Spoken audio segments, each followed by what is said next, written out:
आप तो adult content creator हो, अंग प्रदर्शन करते हो, तो आसान होता होगा ना आपके लिए किसी का लिंक अपने हाथ में लेना। हमारे जो खान्स हैं, कपूर्स हैं, वो साजिद खान और साजिद खान जैसे लोगों के साथ काम करते हैं। एक बॉयफ्रेंड गर्लफ्रेंड अगर रोमांस कर रहे हैं और बॉयफ्रेंड अपने लिंक का प्रदर्शन करता है तो गर्लफ्रेंड बुरा नहीं मानेगी, उसने अपने लिंक का प्रदर्शन किया। आई थिंक परसों की बात है ये, मैं जब ट्विटर पर जिया खान की डॉक्यूमेंट्री डेथ इन बॉलीवुड के बारे में पढ़ रही थी, तब अचानक मेरे ज़ख्म ताज़ा हो गए। मुझे याद आया उस हादसे के बारे में जो अप्रैल 2005 में हुआ था। वो साल मेरे लिए बहुत ही दर्दनाक रहा और शर्मनाक भी। उस साल मैंने अपना बाप खोया था। He had passed away on 5th April 2005 while providing medical aid to the victims of the tsunami in Andhra Pradesh. उनके गुजर जाने के कुछ दिन बाद मुझे साजिद खान का कॉल आया था। साजिद खान ने बताया कि किसी फ़िल्म के सिलसिले वो मुझसे मिलना चाह रहे थे और मैं चाह रही थी कि ख़ुद को काम में व्यस्त रखूं ताकि घर बैठे बैठे पापा को मिस करते करते मैं डिप्रेशन का शिकार ना हो जाऊं। और इस सोच से मैंने ये तय किया कि चलो जाकर मिलते हैं, देखते हैं क्या ऑफ़र है। वहाँ जाने के बाद जो हुआ वो मैंने आज से पहले कभी किसी के साथ शेयर नहीं किया। यानी जिस तरह मैं आपसे बात कर रही हूँ, अपने घर वालों के साथ भी शेयर नहीं किया। शायद कहीं ना कहीं मैं ख़ुद को कसूरवार ठहरा रही थी इस बात के लिए। मुझे लगता था कि अगर मैं साजिद खान से मिलने नहीं जाती तो ऐसा कुछ होता ही नहीं। तो मैं कई साल ख़ुद को ब्लेम करती रही। आज भी जब उस दिन के बारे में सोचती हूँ तो अजीब लगता है। अगर कोई आपसे कहे कि आपने कुछ दिन पहले अपना बाप खोया है, आप कितने ही पत्थर दिल क्यों ना हो, थोड़ी बहुत सहानुभूति तो आप दिखाएंगे। लेकिन जब मैंने उससे कहा था कि ऐसा ऐसा है, I lost my dad a few days अगो, और आपके बुलाने पर मैं चली आई क्योंकि आपके साथ मुझे काम करना है, कुछ अच्छा काम करना है, इस बात का उस पर शायद कोई ज़्यादा असर नहीं हुआ। यहाँ वहाँ की बात करते करते अचानक उसने अपने लिंक का प्रदर्शन किया एंड मुझसे कहा, don't you want to touch it, go ahead, feel it. And I was already under great stress. I told him, listen, ये सब इस तरह की बातचीत करने के लिए जिस मानसिक स्थिति की ज़रूरत होती है वो इस समय नहीं है मेरी। मैं बहुत ज़्यादा परेशान हूँ, डिस्टर्ब्ड हूँ, स्ट्रेस्ड हूँ अपने पापा के लॉस को लेकर, तो don't do this, I am not ready for this. अरे no, I am not saying that you do something, I am just saying you feel it and what do you think about it? And I said, no, I'm not feeling good. It doesn't feel right. It doesn't feel good. So I think it's time for me to go. So nahi, come on, take it easy. We are all adults. We are grown-ups. I said, yeah, that's the point. We are grown-ups. We are not children. So don't do this. Don't do it with somebody who has just lost her father. Don't do it.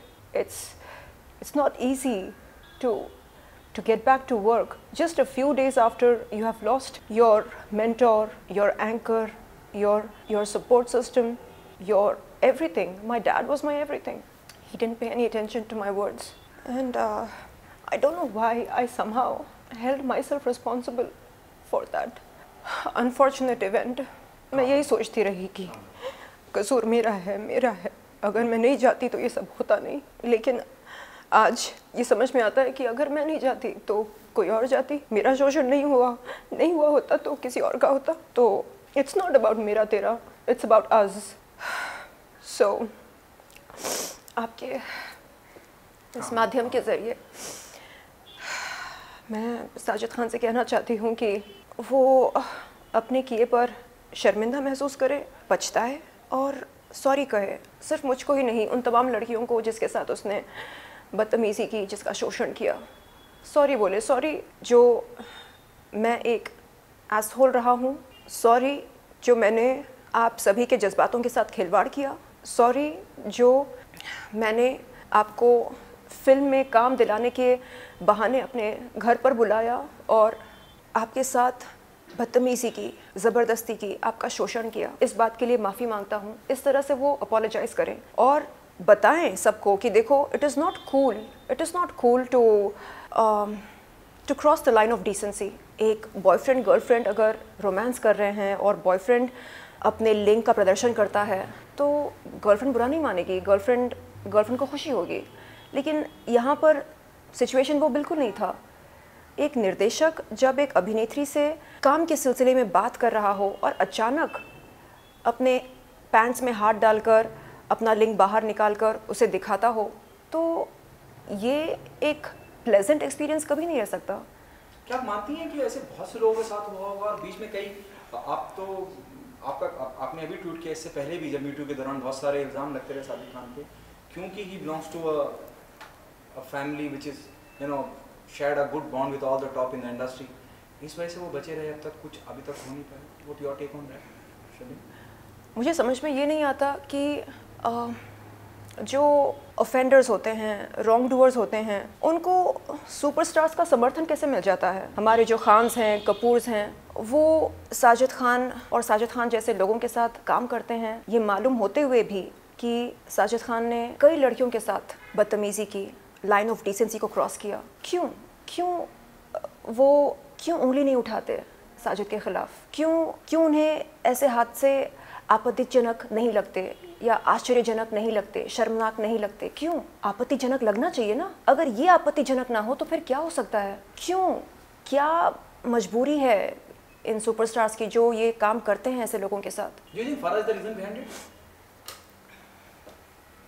मैं फ़राह खान जी की बहुत इज़्ज़त किया करती थी। मैं ये मानती थी कि तो क्या हुआ अगर उनका भाई ऐसा हो, शायद वो एक बहुत अच्छी इंसान होंगी। लेकिन एक बार भी फ़राह खान ने ये स्टेटमेंट नहीं दिया मीडिया में कि जो कुछ भी मेरे भाई ने किया उसके लिए मैं माफ़ी मांगती हूँ, मैं तहे दिल से शर्मिंदा हूँ, मैं अपोलोजाइज़ करती हूँ, जो शर्मनाक काम किए हैं मेरे भाई ने उसके लिए मैं शर्मिंदा हूँ। एक बार भी इस तरह का स्टेटमेंट नहीं आया उनकी तरफ से। क्यों? एक महिला होते हुए आपको समझना चाहिए कि कितना मुश्किल होता है इस तरह के अनुभव को दबा कर रखना अपने दिल में। मेरे फॉलोअर्स कहते हैं आप तो ख़ुद को शेर नहीं बोलते हो, आपका ये जो है डिस्प्ले नेम ट्विटर पर शेरनी है। आपने तब आवाज़ क्यों नहीं उठाई? तब हिम्मत नहीं थी। और जैसे कि मैंने पहले भी कहा कि कुछ साल पहले तक मैं ख़ुद को ही कसूरवार ठहरा रही थी। मुझे लगता था कि नहीं, मेरा ही दोष है। आसान नहीं होता ये सब बताना। शलीम, क्या लीगल कार्रवाई करेंगी आप उनके खिलाफ? उससे मुझे क्या मिलेगा, क्या हासिल करूंगी मैं, ये सोचती हूँ।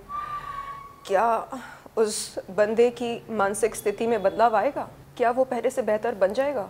मैं तो बस ये चाहती हूँ कि वो एक अच्छा इंसान बने। वो बोले कि सॉरी जो मैंने आप सभी के साथ गलत किया, सॉरी, आगे से मैं नहीं करूँगा, किसी और के साथ नहीं करूँगा। बस इतना बोल दे वो। हर उस लड़की से माफ़ी मांगे जिसका उसने शोषण किया, उस लड़की का नाम लेकर माफ़ी मांगे और ये भी आश्वासन दे सभी को कि आगे से वो ऐसा कभी नहीं करेगा किसी के साथ।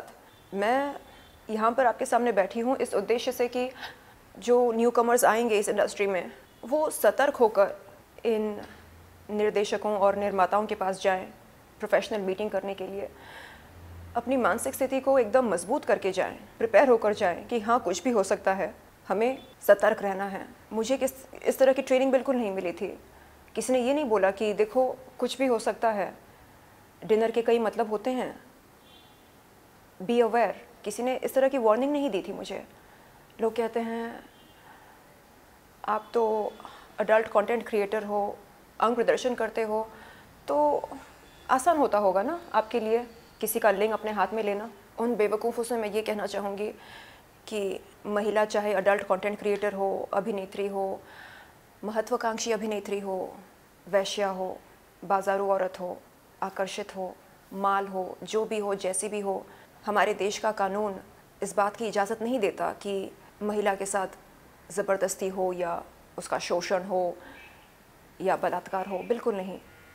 तो इस तरह के ख़याल जो लोग अपने दिमाग में पालते हैं, उनसे मैं कहना चाहूँगी ग्रो अप।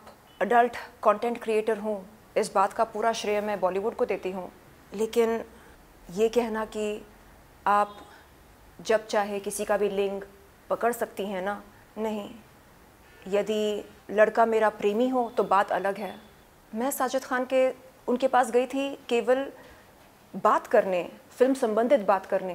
तो ये मतलब निकालना कि ठीक है आप मिलने गई तो क्या फ़र्क पड़ता है अगर उन्होंने ऐसा किया होगा या कहा होगा।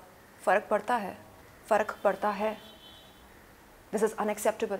मेरे कुछ हेटर्स कहते हैं कि क्योंकि मैं अडल्ट कंटेंट क्रिएटर हूँ, अंग प्रदर्शन करती हूँ, इसलिए मुझे इस बात से दिक्कत नहीं होनी चाहिए कि किसी ने मुझको अपना लिंग छूने को कहा या अपना लिंग पकड़ने को कहा। उन बेवकूफ़ों से मैं ये कहना चाहूँगी कि अडल्ट कंटेंट क्रिएटर का मतलब ये नहीं कि मैं किसी के बाप की जागीर हूँ। Nudity does not give consent to anybody to molest me or exploit me or rape me. Never.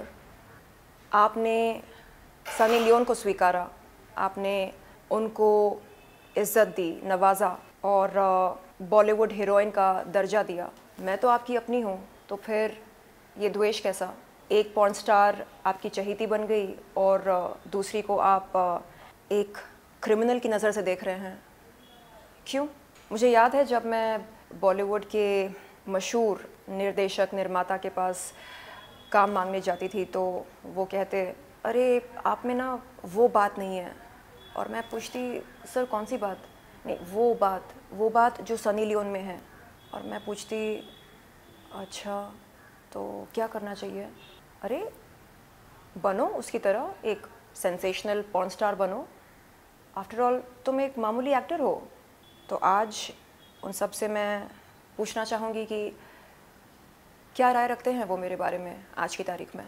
अब तो बन गई हूँ ना आपकी अपनी देसी सनी लियोन, तो अब क्या मुझ में वो बात आ गई है जिसकी तलाश थी आपको?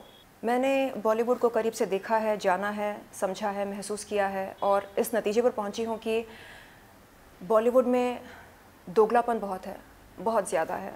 खुले में डिप्रेशन के नारे लगाते हैं, repeat after me, depression is you know a disease, ऐसा बोलते हैं। Repeat after me, depression is just like cancer. और बंद कमरे में क्या करते हैं? माल का सेवन करते हैं। खुले में फैमिली सेंटिमेंट्स की बात करते हैं और बंद कमरे में क्या करते हैं? लिंग का प्रदर्शन करते हैं, लिंग स्पर्श करवाते हैं। तो इनका फंडा बहुत ही सिंपल है, बद रहो, बदनाम मत रहो। मेरा फंडा उसका विपरीत है, बदनाम रहना मंजूर है लेकिन बद होना बिल्कुल नहीं। तो शायद इसलिए मैं बॉलीवुड के निर्देशकों से, निर्माताओं से, अभिनेताओं से, अभिनेत्रियों से मेल नहीं रखती हूँ, क्योंकि फंडे बहुत अलग हैं। और इतना सब कुछ सहने के बाद अब बिल्कुल मन नहीं करता कि मैं बॉलीवुड का हिस्सा बनूँ। It's just not worth it.